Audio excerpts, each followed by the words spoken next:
Gracias por estar acá, en especial al doctor Ismael Plasencia. El doctor Ismael Plasencia es profesor investigador de la Facultad de Contaduría y Administración de la Universidad Autónoma de Baja California.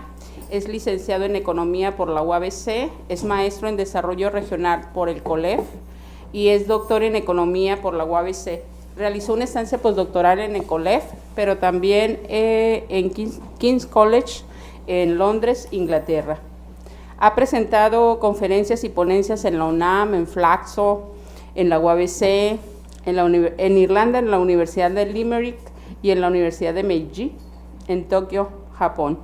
Sus temas de investigación son desarrollo regional y sistemas de innovación. Imparte las cátedras de Economía, Competitividad e Innovación y Metodología de la Investigación en licenciaturas, maestrías y doctorados. Ha dirigido 4 tesis de doctorado, 10 tesis de maestría y es autor de 2 libros. Ha publicado más de 10 artículos, capítulos en libros arbitrados. Pertenece al Sistema Nacional de Investigadores del CONACYT. El doctor Ismael Plasencia es consultor también independiente en temas de innovación para las empresas, ha asesorado en la creación de startups, que ya ustedes han leído bastante sobre eso, y ha sido asesor también de la zona económica fronteriza y del Consejo Coordinador Empresarial de Tijuana. Fue responsable del Programa Sectorial de Turismo de Baja California para la Secretaría de Turismo en 2014 y de la Política de Desarrollo Empresarial de Baja California para la zona metropolitana de Tijuana. También ha participado en varios o bastantes proyectos financiados por el Consejo Nacional de Ciencia y Tecnología y se ha desempeñado como director del Consejo de Ciencia y Tecnología de Baja California. Fue responsable del Programa Especial de Ciencia y Tecnología para Baja California 2008-2013. Actualmente es presidente del recién formado Clúster de Bioeconomía de Baja California y participa en el Consejo Consultivo de las Agendas de Innovación para Baja California. Es fundador también de la red temática de Bionanotecnología con el Centro de Nanociencia y Nanotecnología de la UNAM en Ensenada. Por lo que ven, el doctor tiene un amplio currículum, y bastante experiencia, por lo que les comento, en especial para los estudiantes, pues que hay que aprovechar. Muchas gracias por estar aquí, Ismael, y pues te doy la bienvenida de nuevo. Muchísimas gracias, doctora Marta Miker. Es para mí un placer estar aquí en el Colegio de la Frontera Norte, ya que, como dijo la doctora, pues yo fui 100% formado en la región, licenciatura UABC, maestría COLEF, doctorado UABC y estancia postdoctoral aquí en el COLEF. Entonces, para mí es un gran honor poder estar aquí con ustedes y poder compartir esta inquietud o este tema en el que me he venido metiendo a través del tiempo, que es el tema de qué está pasando con China.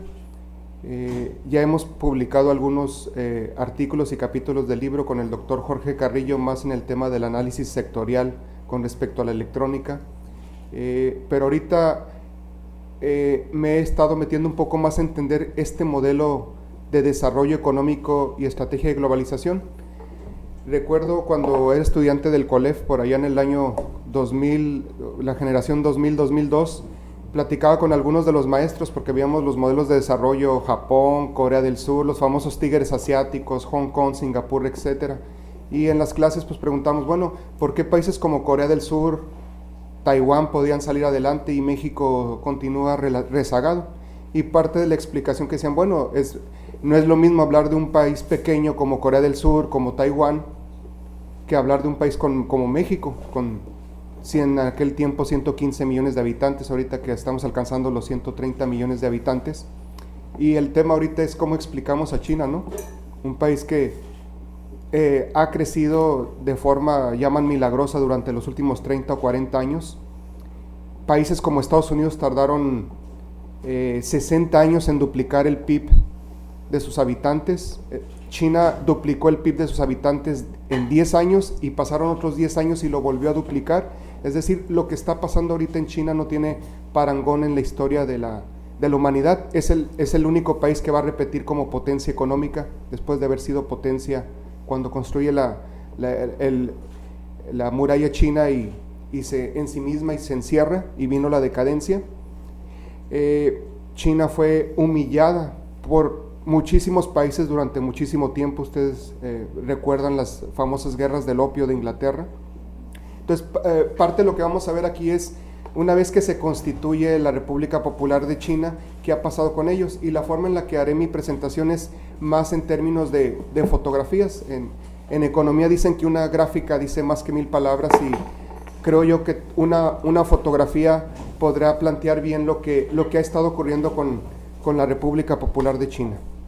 Y bueno, está este individuo, Mao Zedong, que despierta mucha controversia. Primero, pues es reconocido como el padre de la República Popular de China, fundador del Partido Comunista, y desde luego la razón por la que los chinos están muy agradecidos con él fue el primero que pudo sacar a las potencias que estaban interviniendo en el país, en la República Popular de China, y sacó también a los contrarios, que fueron los que se fueron a la isla de Taiwán.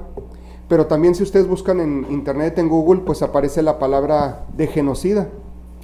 Es una de las personas, dicen, lo ponen a niveles como el de Stalin o el de Hitler por el impacto tan negativo que tuvo en la humanidad.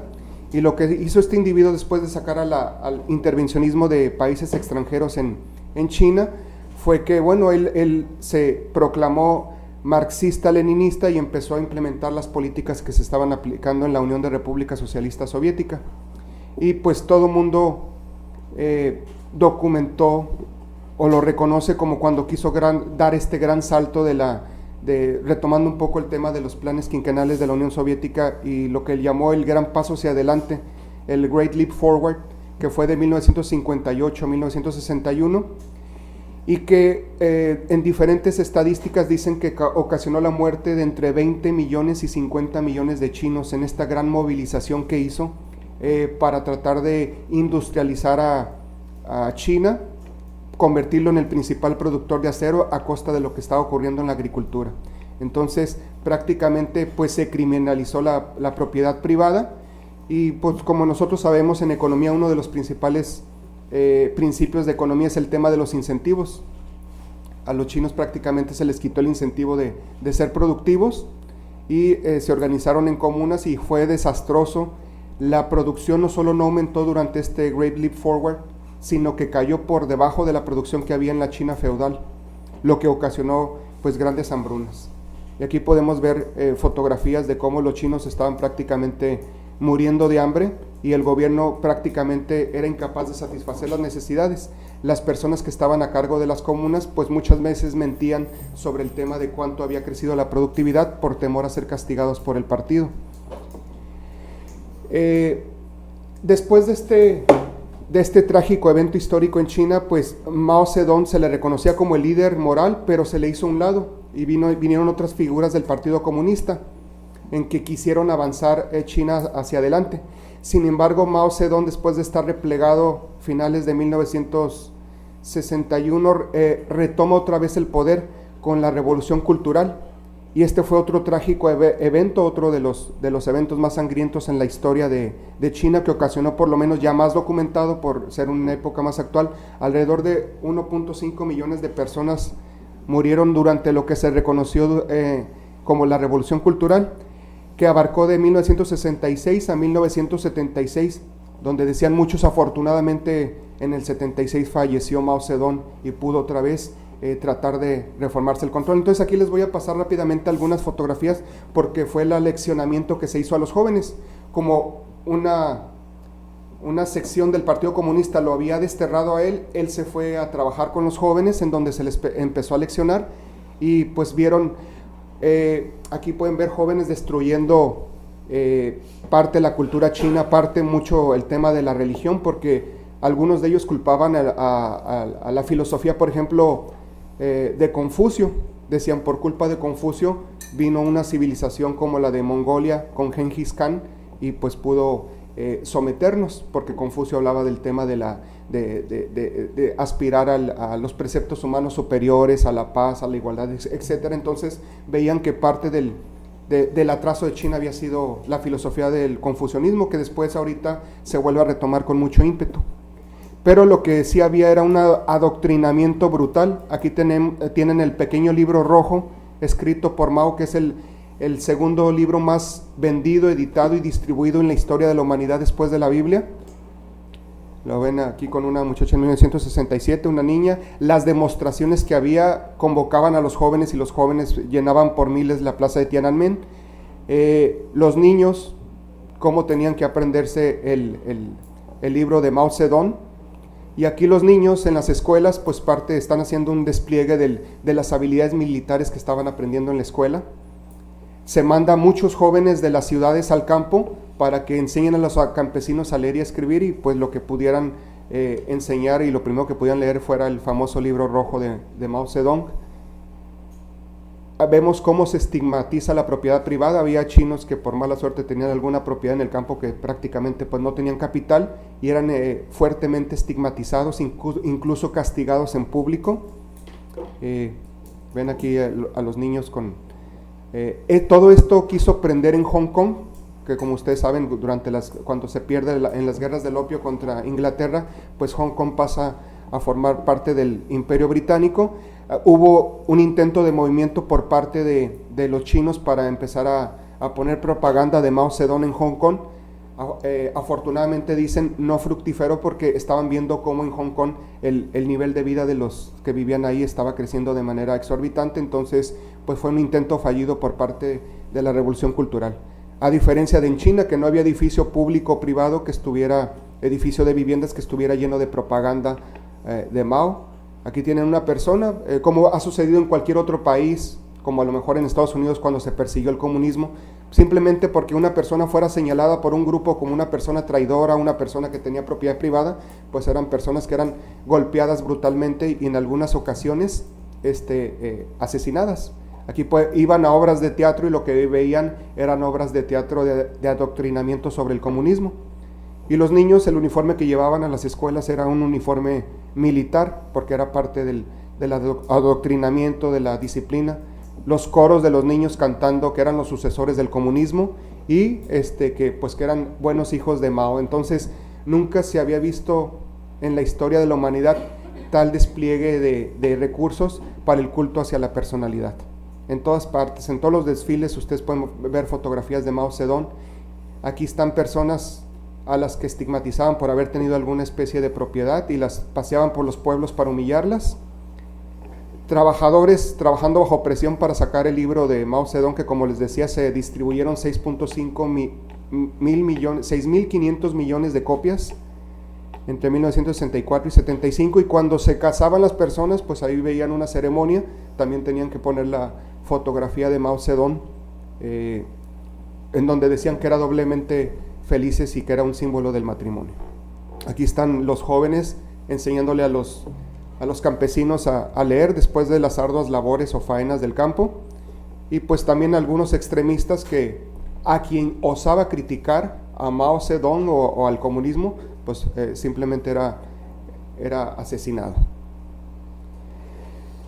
¿Qué fue lo que pasó entonces? Después de que fracasa otra vez, primero fracasó el Great Leap Forward o el gran paso hacia adelante, y viene lo que es la revolución cultural, en donde Mao intenta retomar el poder y fracasa.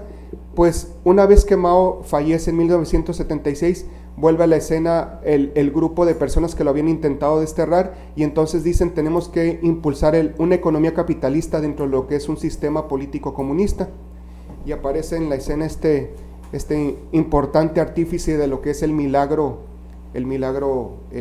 económico de China, en donde el principal reconocimiento que se hace de esta persona es que él toma los preceptos del confucianismo y pasa a ser muy pragmático. Él vio lo que la ideología y el fanatismo había provocado en China, y entonces dice nos tenemos que mover agresivamente hacia el otro lado, hacia el tema del pragmatismo. Y esta fue su famosa frase.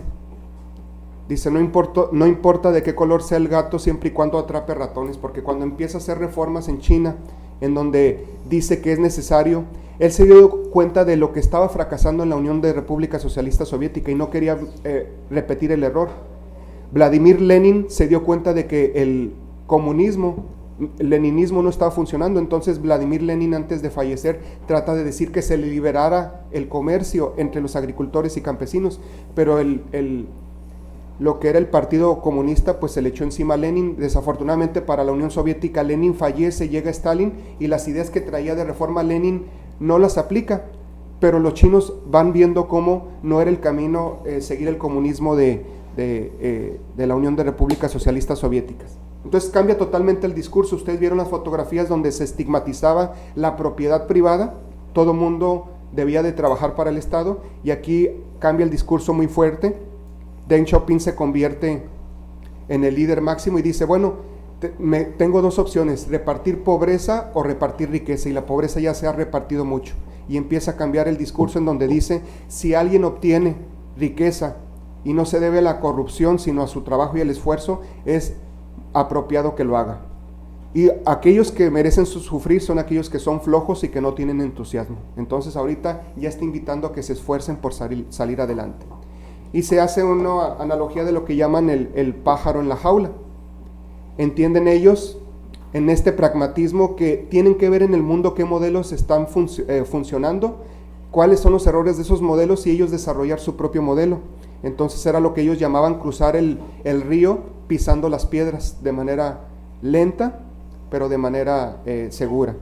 Y entonces Chen Yun, uno de los del equipo de Deng Xiaoping, dice, ¿qué es esto del pájaro en la jaula? Bueno, en el poder dicen que si tienes un pájaro en la mano y aprietas la mano lo vas a matar, y si abres la mano se va a volar. Entonces el poder es eso, cómo mantienes un equilibrio. Y entonces ellos dicen, bueno, vamos haciendo una jaula para este pájaro, y que este pájaro vuele dentro de los confines de esta jaula. ¿Qué era ese pájaro? Que empiece a darse la iniciativa privada, que empiece a darse el comercio, y que se le permita a empresas tanto de la agricultura como industriales poder aumentar sus cuotas de producción y buscar la ganancia. ¿Qué buscaban con esto? Dar estabilidad y crecimiento económico que no se había provocado por medio del modelo del comunismo inicial. Entonces le llaman un socialismo con características chinas, porque ahí es donde todo el mundo empieza a preguntarle a Deng Xiaoping qué está aplicando. Le dicen, ¿está aplicando capitalismo? ¿Está aplicando socialismo? Y responde, no importa de qué color sea el gato, siempre y cuando atrape ratones. Se escandalizan algunos y dicen, bueno, ¿qué no leyó usted a Marx, al Capital? Y él contesta muy tranquilo, nunca tuve la paciencia ni el tiempo para hacerlo. Entonces hablaba del pragmatismo tan importante que estaba llevando a cabo Deng Xiaoping.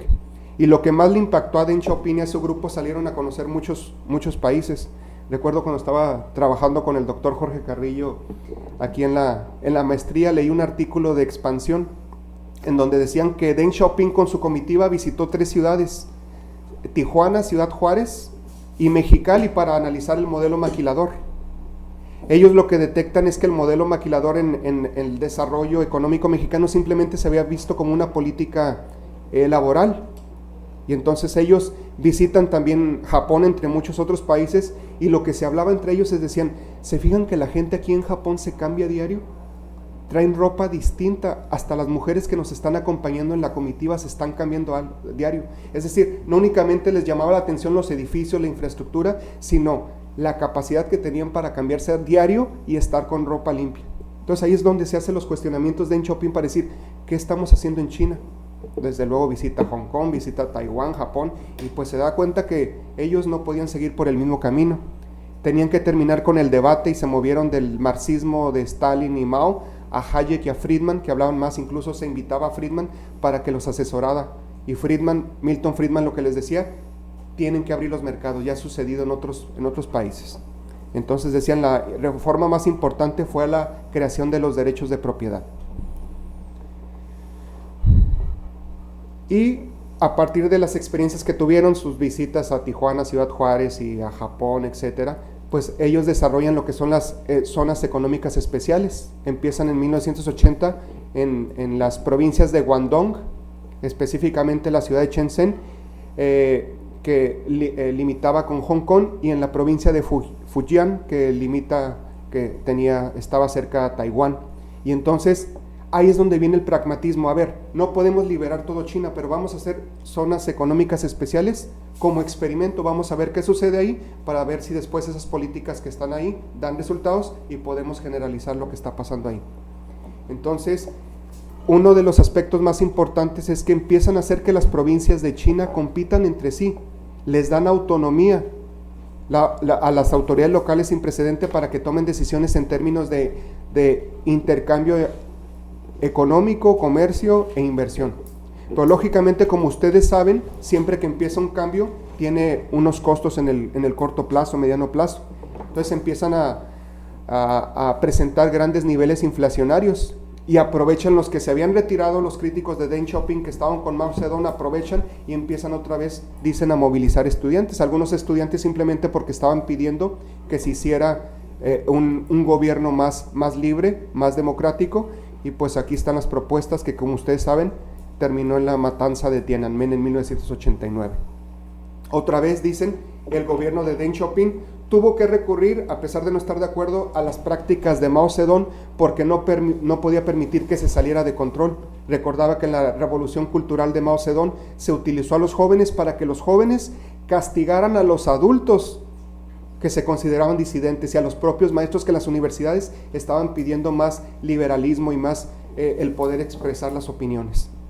Entonces, prácticamente para Mao Zedong para Deng Xiaoping decía, tenemos que terminar en esto, los humanos tendemos a estar muy ideologizados, o es capitalismo, tipo Friedrich von Hayek, o es marxismo, estando John Maynard Keynes un poco en medio de ambos, ¿no? Entonces decía, ¿qué aprendimos de nuestros errores? Él decía que Lenin se había dado cuenta a tiempo de los problemas que traía el socialismo, desafortunadamente no le hicieron caso y llegó Stalin.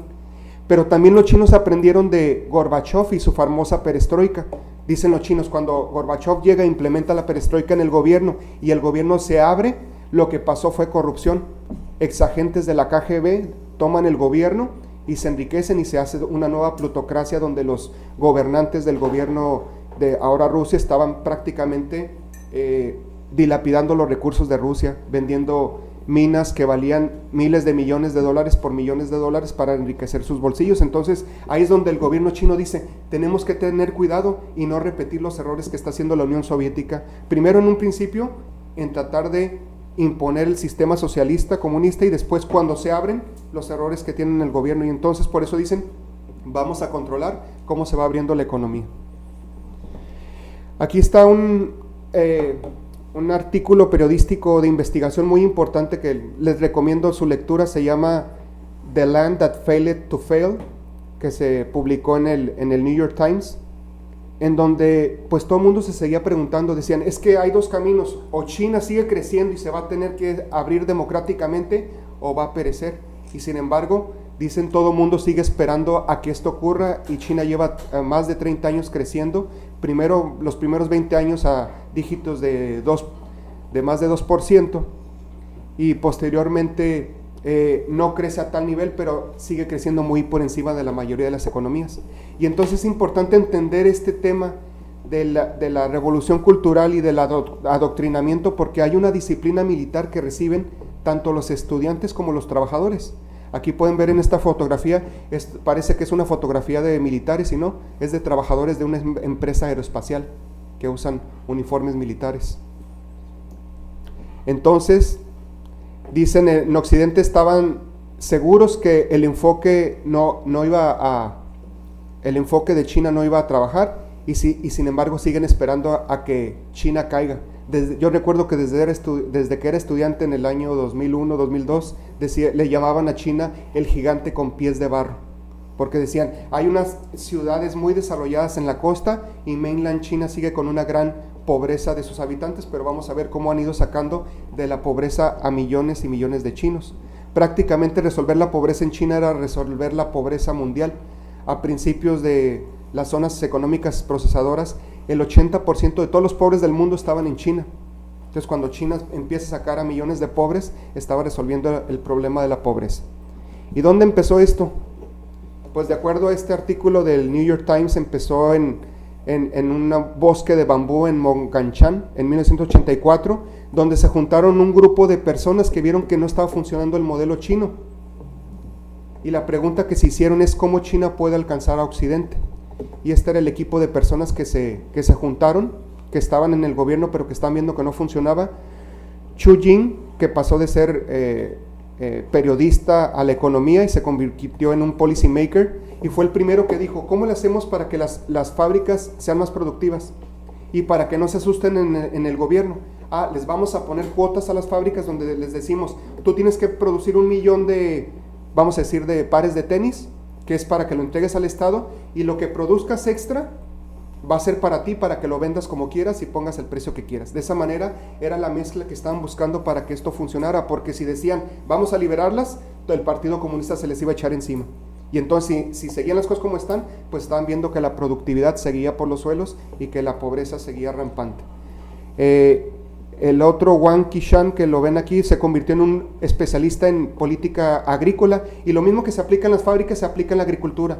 Tú tienes un predio en donde estás con agricultura, vas a empezar a producir, cumples con una cuota y lo demás lo puedes vender al precio que tú quieras. Se empiezan a liberar tanto en la agricultura, y este señor avanzó tanto que ahorita le tocó ser el mayor o como presidente municipal de Beijing, y le tocó organizar los Juegos Olímpicos de 2008, y ahorita es la segunda persona de a bordo, únicamente por debajo de Xi Jinping, que es el principal líder del partido y el presidente de la República Popular de China. Entonces este es el grupo de tecnócratas que asesoró tanto a Deng Xiaoping como a Jiang Zemin y a todos los que han estado en el gobierno, y donde explican el crecimiento que ha tenido China, porque China prácticamente hace negocio absolutamente de todo. Y otra vez dicen que viene desde el confucianismo, que a pesar de que con el comunismo quisieron taparlo, como cuando siembran cemento y vuelven las plantas a crecer, a romper el cemento, las capacidades de negociación vienen desde los preceptos del confucianismo.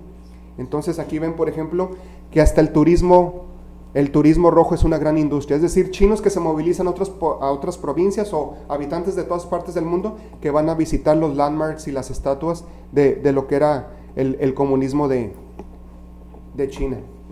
Parques temáticos como Disneylandia, como Magic Mountain, pues está lleno China de sus propios parques, y ahorita ya no les preocupa cómo alcanzan a Occidente, que era la preocupación de 1984, sino cómo se ponen por enfrente de Occidente.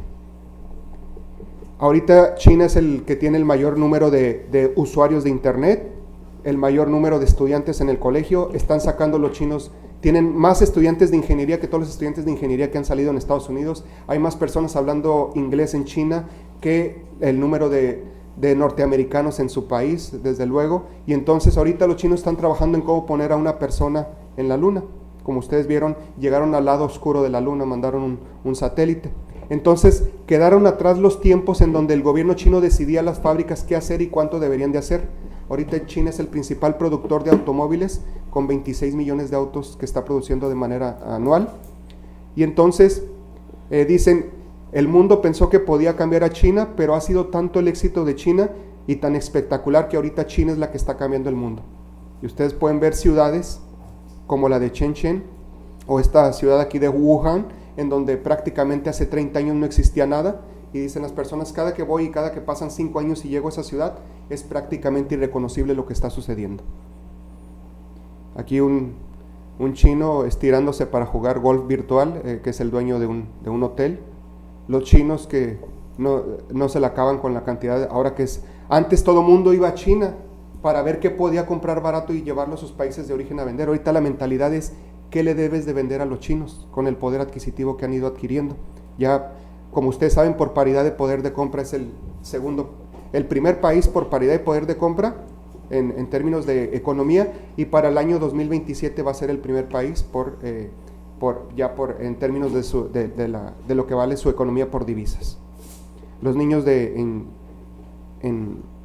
Shanghai, que son los niños de los mejores evaluados cuando hacen exámenes para los niños, y decían que los economistas en Occidente dudaban que con la burocracia tan rígida la innovación pudiera florecer en China, y sin embargo China se ha presentado como uno de los países más innovadores, como vamos a ver en las fotografías. Aquí está una persona viendo desde uno de los edificios el segundo edificio más alto del mundo, y ahorita ya están construyendo uno para que sea el primero por arriba de Dubái. Y ahorita todo esto, el gran riesgo que se ve es que Xi Jinping dice que con el gran éxito que ha tenido China, se pueden dar el lujo otra vez de volver a ser un país otra vez más controlador de lo que había sido, o más autoritario. Aquí ven, en lugar de que los chinos estuvieran pidiendo trabajo, las empresas van y están pidiendo trabajo para que los chinos trabajen. Ya saben la cultura ya que los chinos después de mucho trabajo pueden dormir. China, principal productor de paneles solares en el mundo. Y también el tema que tienen ahorita es cómo China está tratando a sus minorías, cómo las está desplazando en pro del progreso, y que es una de las críticas muy fuertes que se les está haciendo al gobierno chino. Y el tema del surveillance o las cámaras en todos lados. Tecnología que ya con el iris del ojo pueden detectar quién eres, dónde eres. Entonces hablan de que ya hay un control en donde China está pasando en ese control. Y bueno, algunos de los chinos en entrevistas dicen, pues si yo no me meto con el gobierno no se mete conmigo. Entonces algunos de ellos dicen, pues en otros países opinan que es un gobierno muy autoritario y muy controlador, pero bueno, ¿de qué otra manera podrías controlar un país de 1.300 millones de chinos? Aquí están los chinos esperando en Guangzhou, cómo se dan la vivienda de chinos, y alrededor de la vivienda llena de invernaderos, porque los chinos pues saben que a pesar de la dependencia que tienen con el resto del mundo, sobre todo con Sudamérica para la dependencia de agricultura, pues tratan de ellos también de cuidar ese aspecto. Lo que les decía de la disciplina militar, aquí están corredores de bolsa del sistema financiero que salen a correr a ejercitarse. Y entonces en la segunda parte dicen cómo estaba imponiendo China sus reglas. Hay oportunidad, nacionalismo y miedo. Se asumió que una China más rica iba a tener libertades políticas. Ahora que es una superpotencia económica, se dan cuenta que eso no pasó. Aquí ven, por ejemplo, estudiantes de una de las escuelas de allá. Y yo creo que algo de lo que los chinos están muy orgullosos es que tienen un sistema que dicen es autocrático, pero es meritocrático. Aquí pueden ver la fotografía de un estudiante chino estudiando para su examen de admisión a la universidad. Y su mamá, que se dedica a lavar y planchar y cocinar para pagarle los estudios, pues está cuidando al hijo que no levante la vista y que siga estudiando, porque va a ser una vergüenza que no pase el examen. A pesar de que el examen es uno de los exámenes más difíciles, únicamente pasan 1 de cada 100 que aplican el examen, 1%. Aquí hacemos un escándalo porque la UABC acepta el 60% de los que aplican, 6 de cada 10, ahí en China aceptan a 1 de cada 100 que aplican. Aquí están los estudiantes memorizando los libros antes de que empiece la clase para que los puedan discutir, que es una parte de unas críticas, ¿no? Acá los papás ansiosos fuera esperando que salgan sus hijos de hacer el examen, en lo que se conoce como el Gaokao, que es el examen más importante que hacen en China, y que lo están viendo como, quiero salir de mi pobreza, tengo que pasar este examen, entrar a estudiar a la universidad, y eso me va a permitir un acceso a una empresa de prestigio o al gobierno. Aquí está, por ejemplo, ahorita China es el segundo lugar en billonarios del mundo, y es cuestión de tiempo para que sea el primer lugar en billonarios. Cualquier persona, aquí está, por ejemplo, una fábrica de colchones de James Nee, que nació en 1975, cuando era prohibido tener una empresa privada. Él empieza a hacer colchones y ahorita es millonario haciendo colchones. Y él lo que dice, el gobierno no interfiere conmigo porque cree que mi empresa ha dado trabajo a más de 3,000 empleados y aparte pago impuestos. Y entonces es muy probable, esto ha documentado mucho el doctor Enrique Dussel Peters, las empresas se generan, se crean, pero con gran financiamiento del gobierno, no nada más del gobierno del país, sino del gobierno de las provincias, incluso los gobiernos municipales que forman parte de las empresas. Entonces dejan a los innovadores que generen su empresa, el gobierno pone una parte y es parte dueño de la empresa. Y los empresarios dicen, bueno, pues tiene sus ventajas y sus desventajas. Aquí ven en las ciudades la propaganda, están los espectaculares, y como dice ahí en la pantalla que ven ahí, dice: la gente tiene fe, la nación tiene esperanza y el Estado tiene fuerza. Así es como lo pueden ver, y ustedes pueden sentir el orgullo de los chinos por lo que está logrando su país. Ahora se está viendo otro evento distinto. Muchos chinos que salieron de China por las malas condiciones están regresando a China, en donde estudiaron, por ejemplo, en Estados Unidos, y dicen vuelven a China para ver oportunidades de negocios y conectar con sus raíces.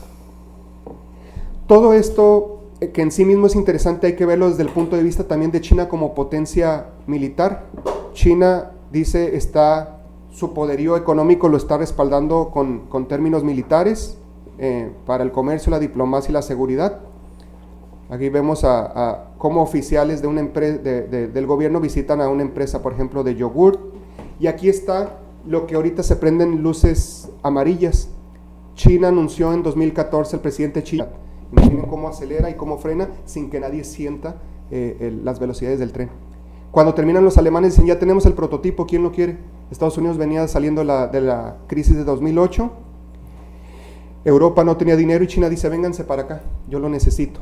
Y hacen este tren en Shanghai, del centro de Shanghai al aeropuerto, un trayecto que tomaba 1 hora en automóvil, lo pueden hacer los chinos desde el centro al aeropuerto en 7 minutos. Los alemanes están muy contentos porque instalan su tren, los chinos dicen, ya no los necesitamos, aquí dejen el tren, y hace unos días, no más de un mes, anunciaron su propio maglev, los chinos, y dicen, alcanza los 650 kilómetros por hora. Entonces ya se imaginarán lo que hicieron con el tren alemán, ¿no? Entonces aquí es donde estamos viendo el poderío de China, y la pregunta que nos tendríamos que estar haciendo como país es, ¿cuál es la posición que México juega? Aquí ustedes acaban de ver la noticia del aeropuerto más grande, que acaba de ser inaugurado, y entonces esa es la forma en la que China está dispuesto a conquistar el mundo, y yo aquí lo dejaría. Agradezco mucho por su atención, muchísimas gracias. Gracias, Ismael. Pues abrimos una ronda de preguntas. Quien quiera iniciar. Si te puedes acercar a alguno de los micrófonos, por favor.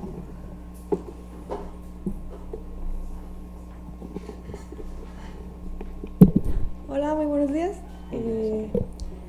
Me presento Carla Torres, mucho gusto. Bueno, es impresionante, ¿no?, el desarrollo que está teniendo ese país, pero me gustaría saber cómo están ellos midiendo, controlando el impacto hacia el medio ambiente, si tienen alguna política para poder cuidar su medio ambiente, porque pues sí, es verdad que un país necesita buena economía, ¿no?, para poder desarrollarse, pero también ocupa un lugar donde vivir, ¿no?, donde hay salud para los individuos, para tener una buena calidad de vida y felicidad, ¿no? Pero ¿sí están tomando esto en cuenta o solamente se están enfocando en producir? Muy interesante y muy importante la pregunta. Si ustedes vieron en sus teorías de desarrollo económico, hay un economista ruso, Simón Kuznets, luego nacionalizado norteamericano, y dice que cualquier país que va creciendo hay una U invertida, la contaminación va aumentando, alcanza un punto máximo y empieza a disminuir. Efectivamente, ahorita China es el que más está contaminando en el mundo. Creo que, si mal no recuerdo, el dato que leí hace unos días era 9 millones de toneladas de dióxido de carbono al año, muy por arriba que Estados Unidos. Pero ya si lo sacas per cápita es menos de la mitad que los estadounidenses, pero aún así los chinos están ya ahorita con políticas muy agresivas, porque 7 parece un número mágico, 7 de las 10 empresas más importantes de construcción en el mundo están en China, son chinas, por todo esto de la ruta de la seda. 7 de los puertos más importantes del mundo son chinos, 7 de las 10 ciudades más contaminadas del mundo son chinas, 7 de los 10 ríos más contaminados del mundo son chinos. Entonces ellos saben y son los primeros en reconocer que tienen que hacer este cambio. Entonces lo que uno esperaría es que ya empezaron con políticas agresivas medioambientales, y podría ser considerado que, debido al control que tiene el gobierno sobre las empresas, podría ser más efectivo en implementar políticas ecológicas que de lo que podría ser el propio, por ejemplo, Estados Unidos, donde hay empresas que pagan campañas de candidatos y que difícilmente se lleven a cabo para que se refuercen estas políticas climáticas. Entonces es algo que los chinos entienden, saben que lo tienen que hacer, han recibido presiones de otros países porque efectivamente están contaminando, pero haciendo alusión a la U invertida de Kuznets, yo creo que están en el punto en el que van a empezar, en la medida que su ingreso aumenta, empezar a disminuir cómo están contaminando el planeta. ¿Alguien más? Gustavo, por favor. Buen día, doctor Plasencia. Les saluda Gustavo. Yo tengo una pregunta. A principios de año leí una nota en El Economista en la cual, pues sí, evidentemente se habla de China y pues se ve todo este monstruo económico de crecimiento, de desarrollo que implica, ¿no? Pero lo interesante de esa nota es que presentaba una cara opuesta de este proceso, en la cual estaba muy definida la cuestión educativa y social. Usted presentó una imagen muy interesante, ¿no?, de una madre que está vigilando a su hijo de que estudie, precisamente porque un punto central ahí planteaba que las familias chinas estaban ante una disyuntiva: o migraban a una ciudad en la cual estaba todo este desarrollo e implicaba pues pagar un patrimonio sumamente costoso, o educaban a su hijo, ¿no? Entonces se estaba dando un fenómeno migratorio al interior del país en la cual efectivamente pues las familias optaban por la primera opción, se iban a las grandes ciudades, se establecían y delegaban a sus hijos pues a otros familiares, a conocidos, total de que estos jóvenes y niños estaban en condiciones vulnerables, ¿no? La cifra más o menos recuerdo casi llega al centenar de millones.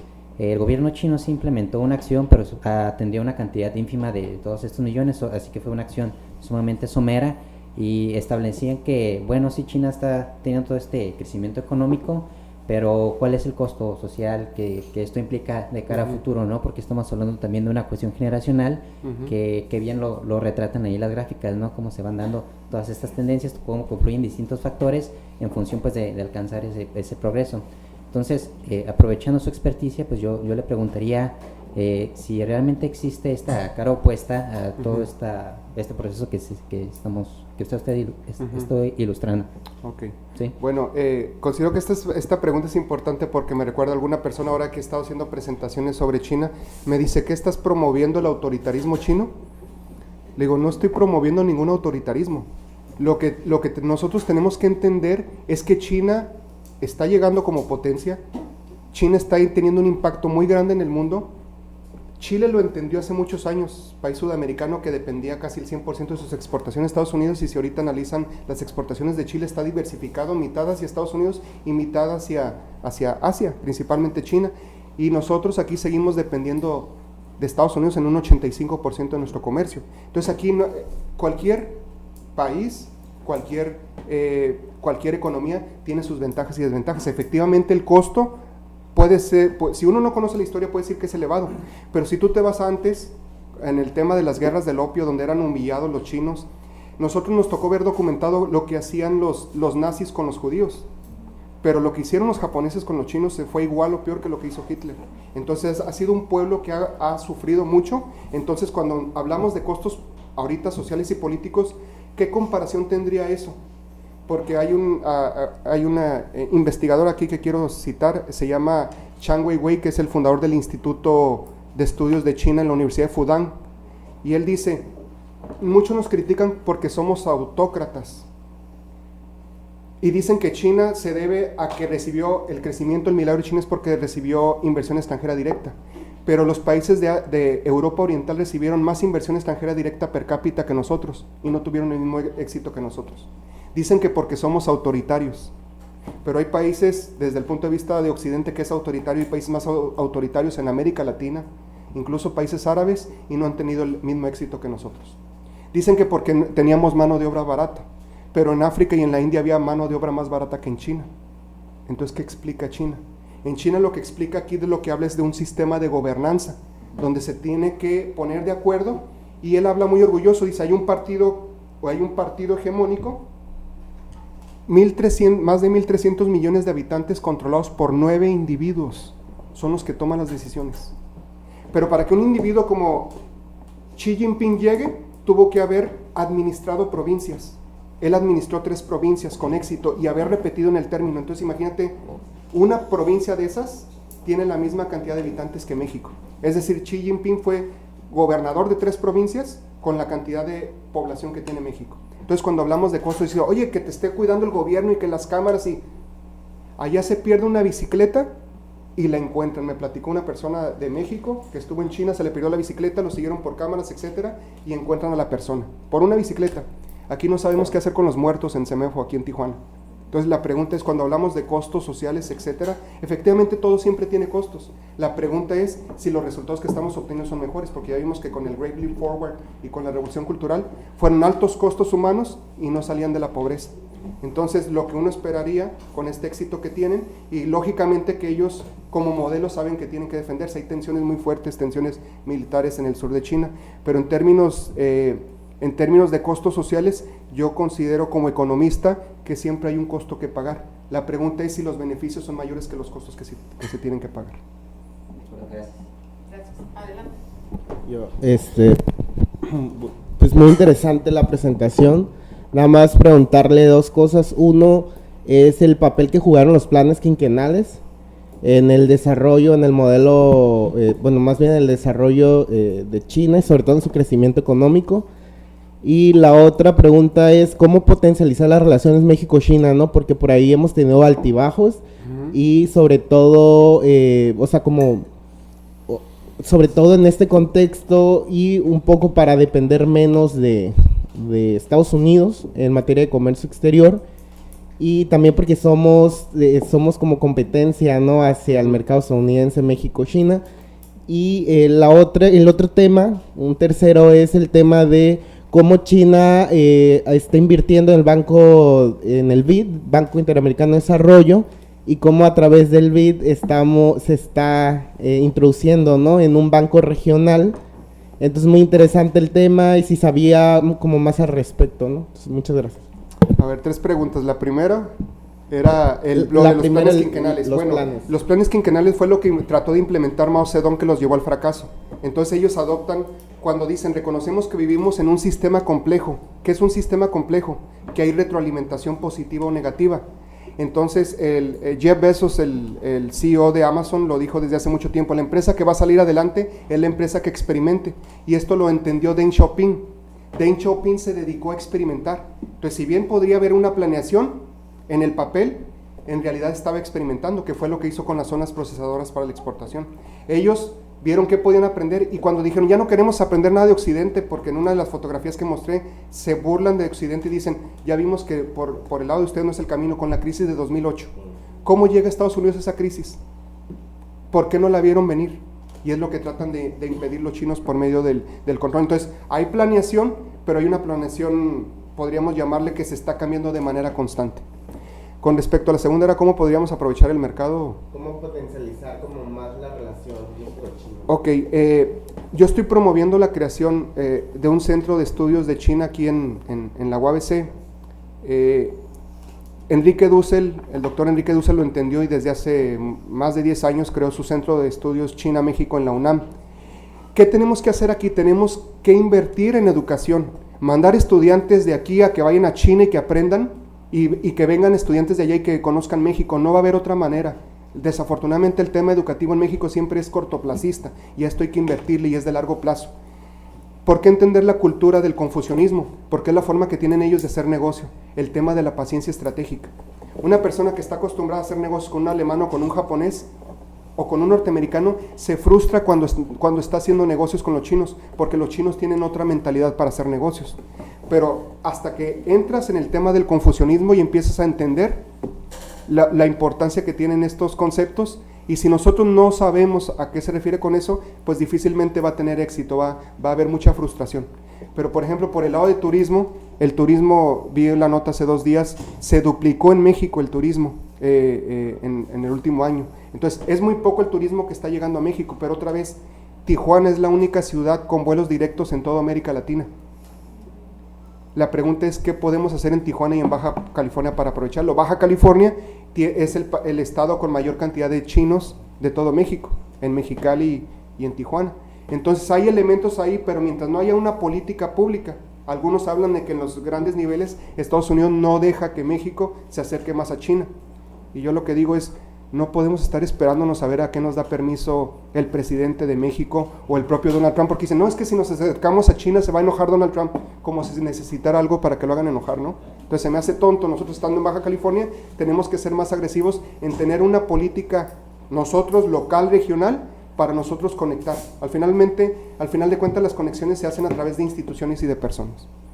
¿Y la tercera? Es el tema del Banco Interamericano de Desarrollo. Ok, ellos crearon su propio banco. Para no aplicar las reglas del Banco Mundial o del Banco Interamericano de Desarrollo, tienen su banco de infraestructura, y es el banco que presta, y de donde les digo que hay riesgos, porque llegan a un país y le dicen, necesito que construyas esto, y los propios países se están quejando, dicen, oye, llegan y me prestan $100 millones, pero de esos $100 millones me dicen que 80 los tengo que regresar a su país, porque tengo que comprarles a ellos la materia prima, tengo que comprarles los materiales y tengo que contratar a sus trabajadores.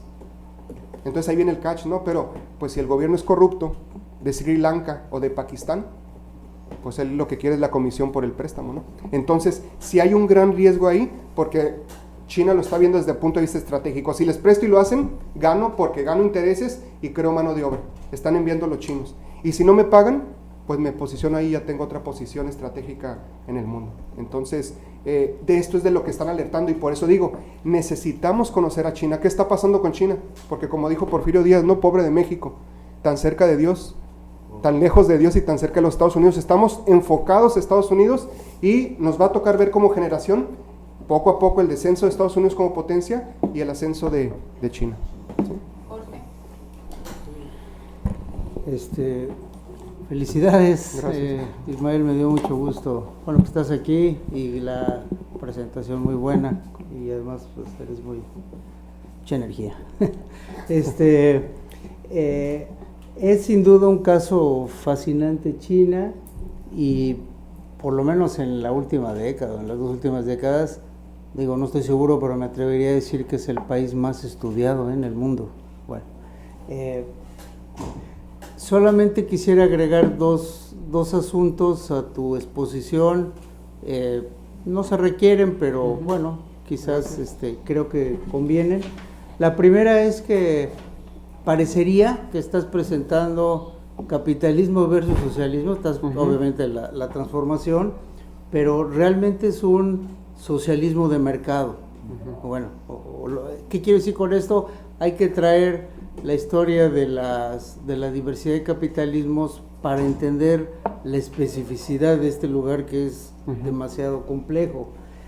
Yo estudio empresas y siempre me ha sorprendido ver cómo en las empresas chinas, en México y en China, no importa si vas al sindicato, si vas con la gerencia, siempre está el gerente privado, pero está la persona del partido. Y entonces no es claro quién está tomando la decisión y cómo la están tomando en empresas extranjeras y por supuesto en empresas chinas, mucho más, ¿no? Ese es uno.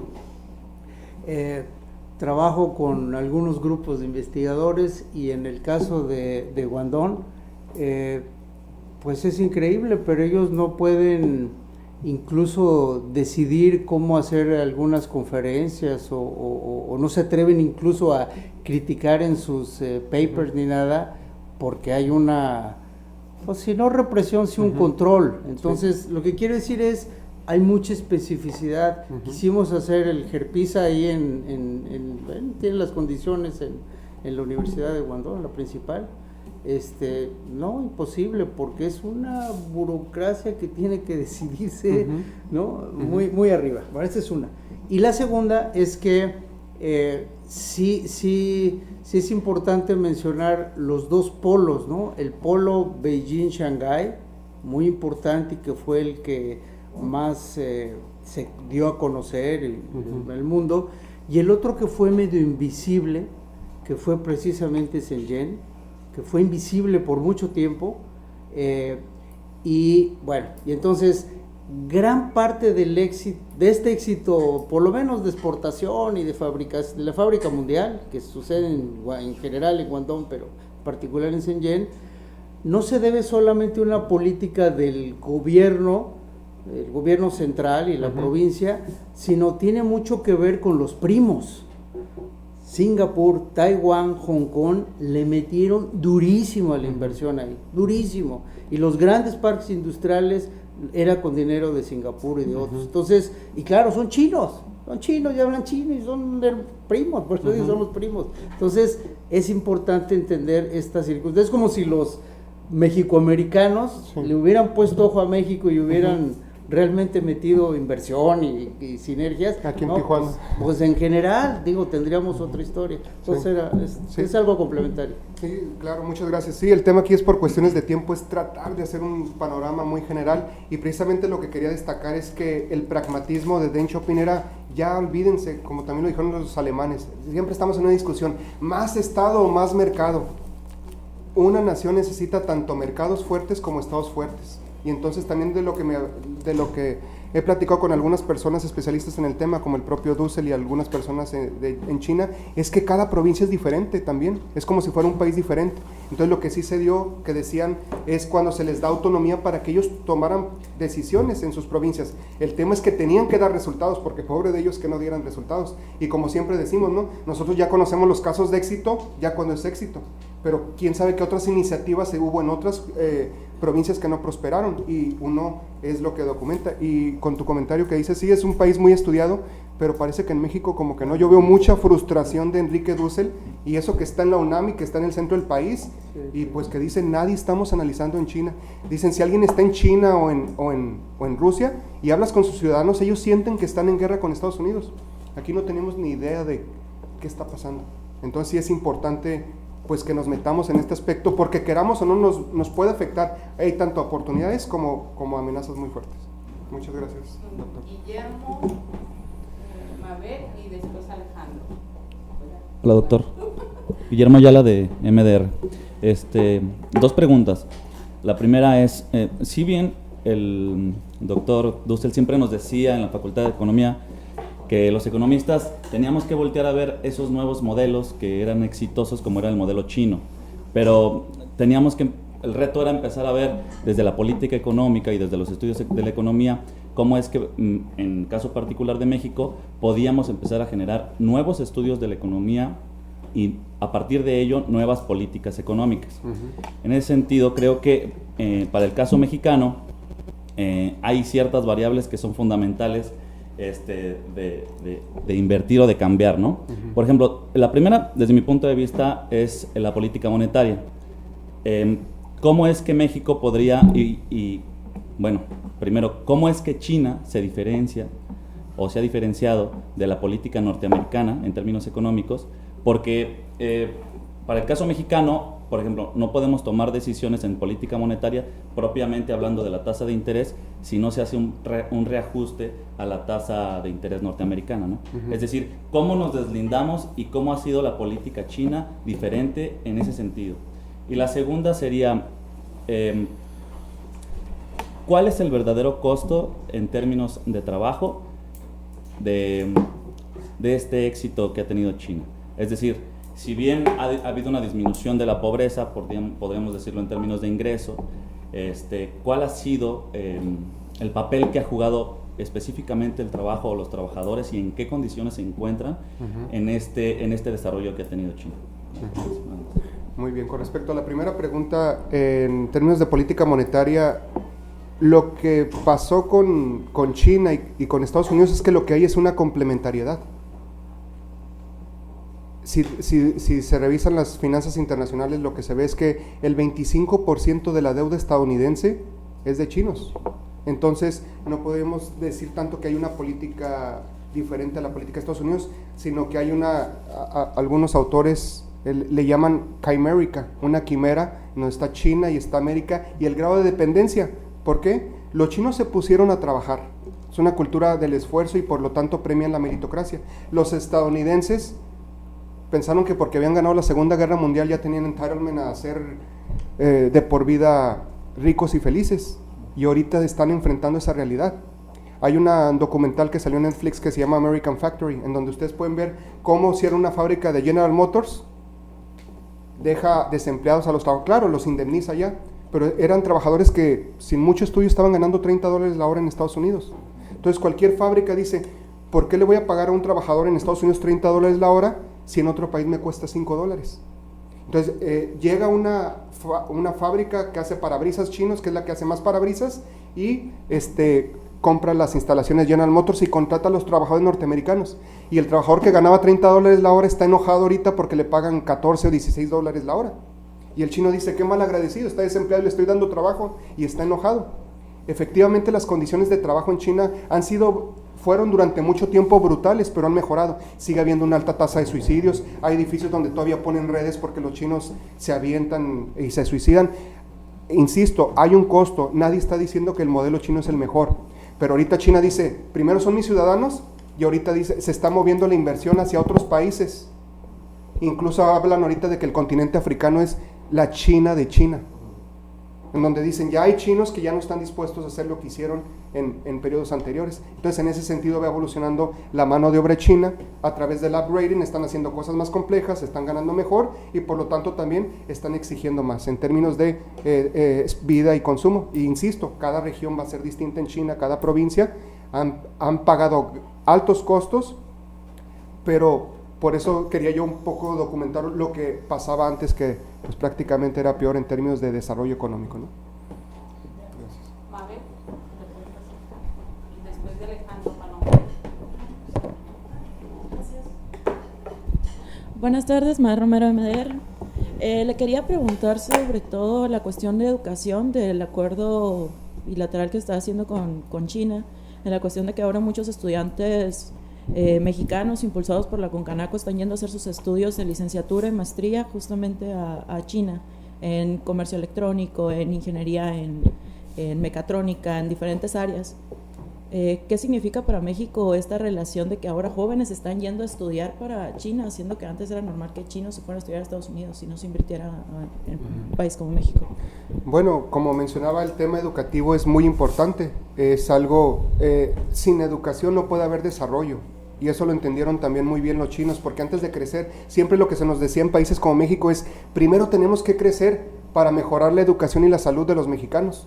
Y China no, China al revés, invirtió en educación y en salud, y eso fue con ciudadanos más educados y más saludables, fue que también se hicieron más productivos. Fueron 2 vías de desarrollo documentadas por la UNCTAD y por el Banco Mundial de cómo hicieron una cuestión diferente. Entonces, ¿qué opino? Me parece magnífico que vayan estudiantes y que aprendan allá, y que aprendan lo que es la cultura del esfuerzo.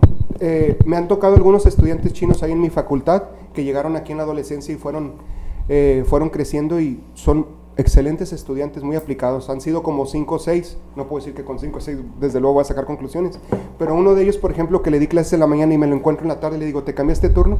No, dice, mis papás me dijeron que mi obligación era estudiar, y entonces lo que hago es, de cada materia investigo cuál es el mejor maestro y estoy tomando cursos a todas horas.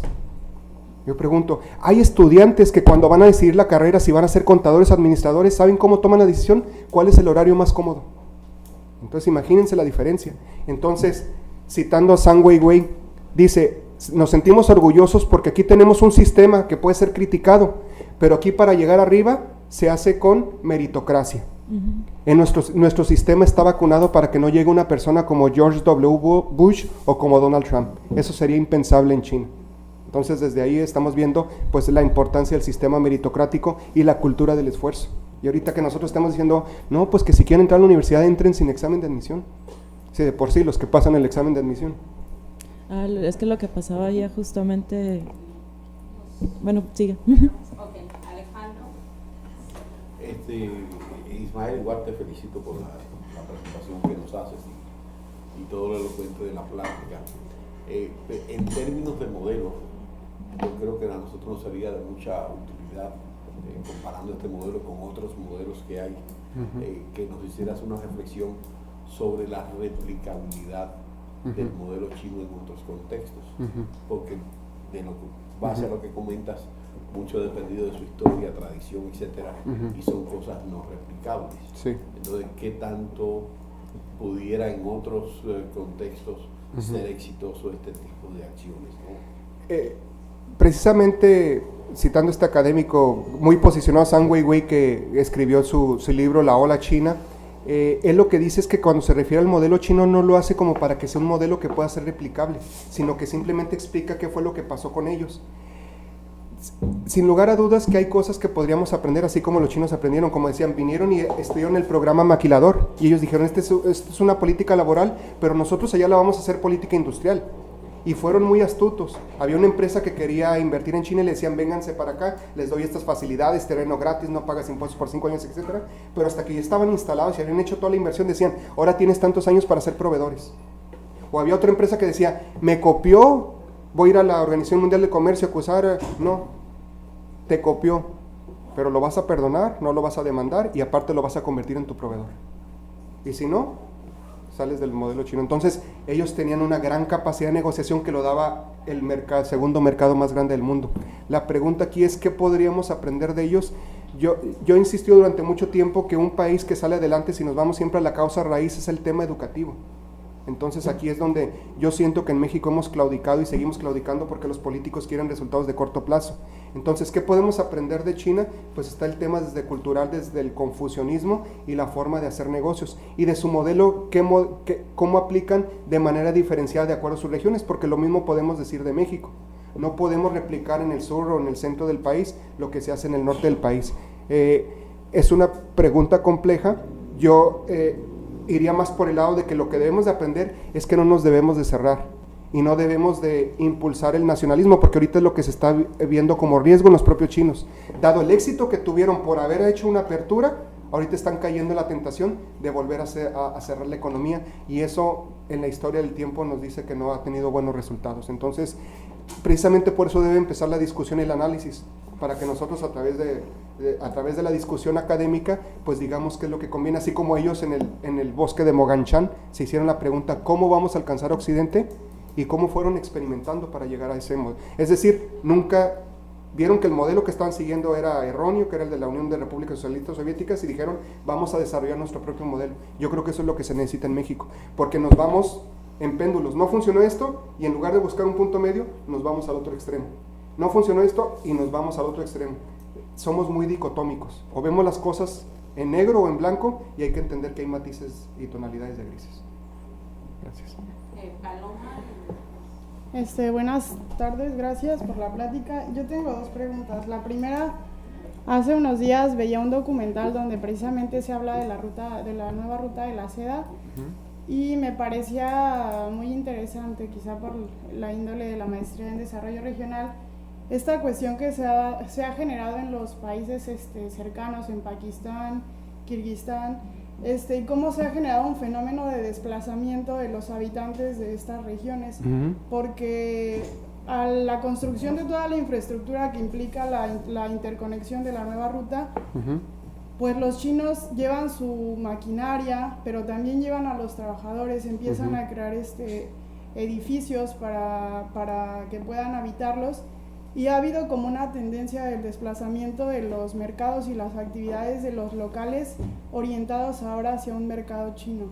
Y eso ha generado que incluso en entrevistas que les hacen a los locales y a las autoridades, que los habitantes de esas regiones ya no tengan acceso a los mercados, o sean muy caros la compra e incluso el poner negocios, etcétera, en sus países, porque ahora se están como captando por este desplazamiento de los chinos. En ese sentido, ¿cómo se ve este fenómeno, este proceso, como quizá una nueva forma de conquista de territorios de una manera pues pacífica, ¿no? Porque ya no es la guerra lo que en los tiempos de Gengis Khan u otros periodos de China, sino que incluso ya no hay como ese respeto que antes sí se tenía, o a veces dice que se tenía cuando China conquistaba un territorio, que respetaba lo que había, y ahora como que se ha generado un proceso de desplazamiento. Esa en un lado. Y la segunda pregunta es en torno a los sistemas de seguridad social. Me gustaría que nos explicara un poco más a qué está asociado la garantía de educación, salud, no sé, alimentación. En México muchas veces la cuestión de los derechos se asocia a que tengas o no un trabajo asalariado, y o sea, ¿cómo es en China en función a qué responde que se tenga acceso a estos servicios públicos? Ok. Bueno, este documental que mencionas, creo que fue uno que también he visto muchos documentales en donde dice cómo va la ruta de la seda desde Shanghái, Shenzhen, hasta el puerto de Duisburgo en Alemania, pasando por todos los poblados. Y efectivamente lo que mencionas es muy importante, ¿no? Llegan a un país como Myanmar, que es el principal productor de jade, y se están quejando los lugareños porque dicen, les tenemos que malbaratar el jade, y ellos nos imponen el precio que quieren, pero nadie les obliga.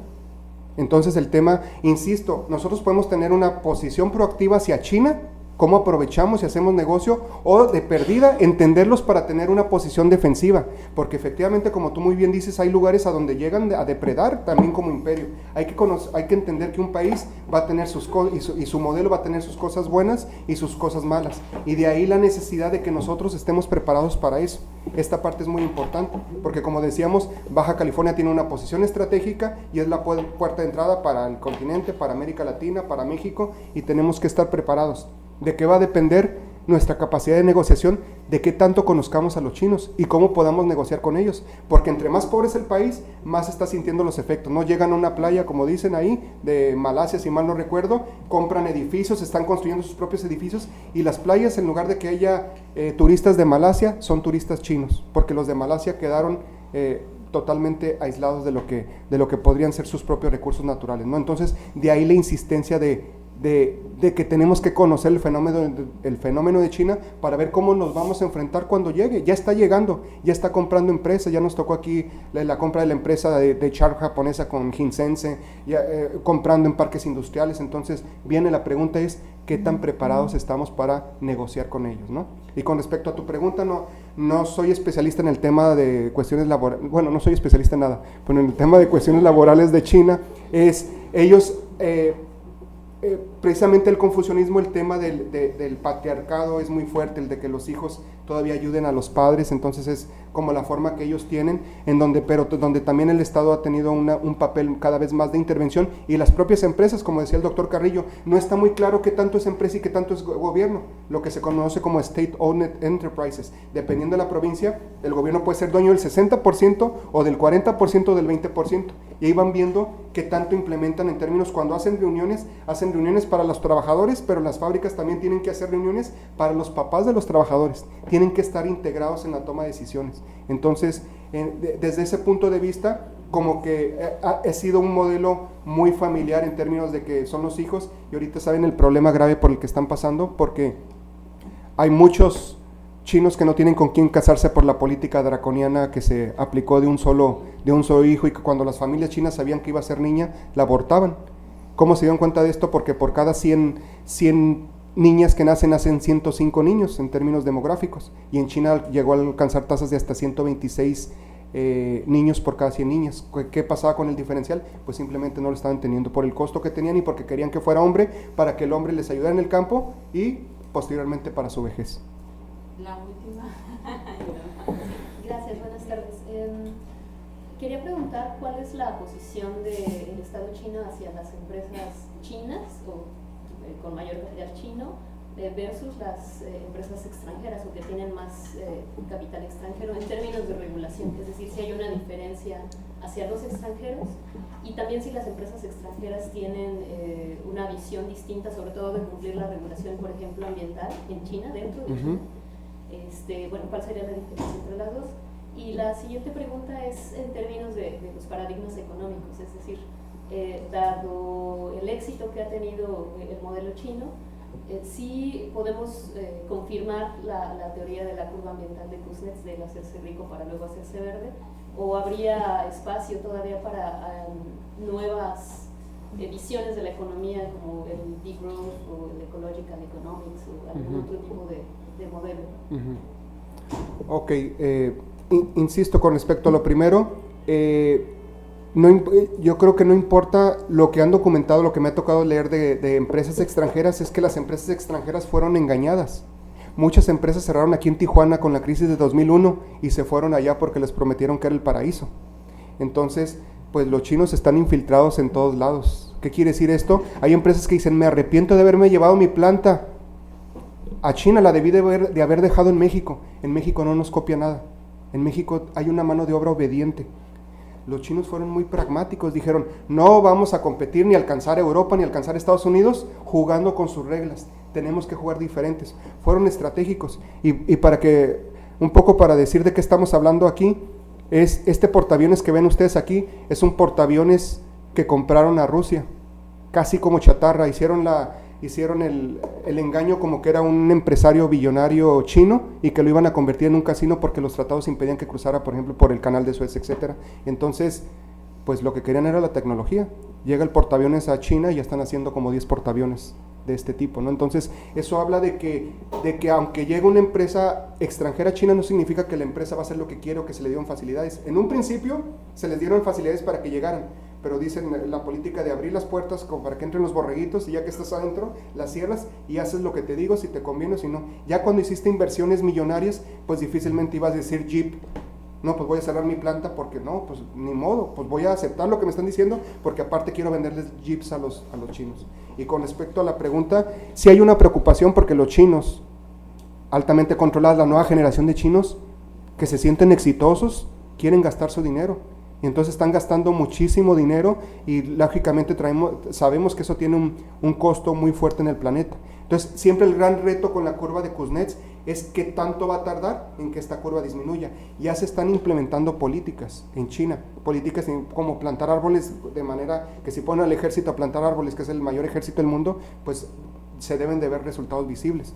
Entonces, aquí sería difícil contestarte, pero yo insisto en que si alguien tiene interés en implementar políticas y pudiera ser efectivo para lograrlo, sería el gobierno chino, a diferencia de otro país que diga, yo tengo interés, pero ¿cómo obligo a las empresas a hacerlo?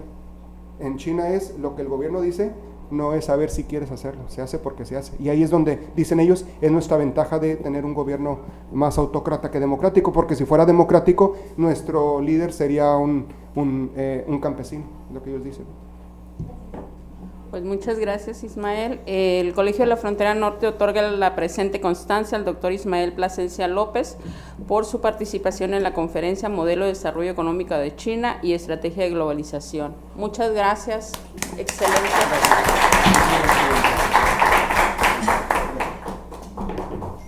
Muchas gracias a todos también. Excelentes preguntas. Y con la invitación a estudiar a China. A estudiar a China. Muchas gracias.